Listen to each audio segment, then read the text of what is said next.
ఇండియాలో అత్యంత దూకుడు చూపే యువ బ్యాట్స్మెన్లలో ఒకరు ఇషాన్ కిషన్. ఎడమ చేతి బ్యాట్స్మెన్గా పవర్ ప్లేలోనే ప్రత్యర్థి బౌలర్లపై దాడి చేయడం అతని ప్రధాన బలం. మ్యాచ్ ప్రారంభం నుంచే వేగంగా పరుగులు సాధిస్తూ జట్టుకు మంచి ఆరంభం ఇవ్వగల సామర్థ్యం ఇషాన్ కిషన్ ప్రత్యేకత. తన కెరీర్లో చాలా మ్యాచ్ల్లో ఇషాన్ కిషన్ దూకుడైన బ్యాటింగ్తో ప్రేక్షకులను ఆకట్టుకున్నాడు. ముఖ్యంగా టీ20 ఫార్మాట్లో అతని ఆట తీరు చాలా ఆకర్షణీయంగా ఉంటుంది. చిన్న బంతిని సిక్స్గా మార్చడం, ఫాస్ట్ బౌలర్లను ధైర్యంగా ఎదుర్కోవడం, స్పిన్ బౌలర్లపై భారీ షాట్లు ఆడడం ఇవన్నీ అతని బ్యాటింగ్లో కనిపించే లక్షణాలు.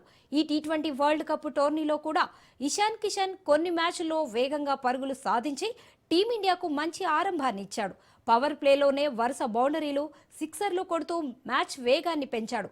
ప్రేక్షకులను అలరించే అతని దూకుడైన బ్యాటింగ్ జట్టుకు అదనపు ఉత్సాహాన్ని కూడా ఇస్తుంది. అయితే అతని ఆటలో ఇంకా మెరుగుపరుచుకోవాల్సిన అంశం స్థిరత్వం. కొన్ని మ్యాచ్ల్లో మంచి ప్రారంభం దొరికినా ఆ ఇన్నింగ్స్ను పెద్ద స్కోర్గా మార్చడంలో కొన్నిసార్లు విఫలమవుతున్నాడు.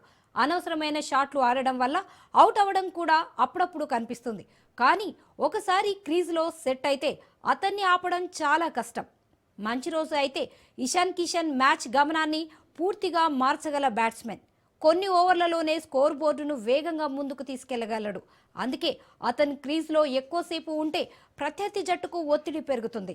ఈ రోజు జరగబోయే కీలక మ్యాచ్లో కూడా ఇషాన్ కిషన్ పాత్ర చాలా ముఖ్యమైనది. అతను పవర్ ప్లేలో మంచి ప్రారంభాన్ని ఇవ్వగలిగితే టీమిండియాకు పెద్ద స్కోర్ సాధించే మార్గం సులభమవుతుంది. అందుకే ఈ మ్యాచ్లో ఇషాన్ బ్యాట్ ఎలా మాట్లాడుతున్నో అన్నది ఇప్పుడు అభిమానులందరికీ ఆసక్తిగా మారింది.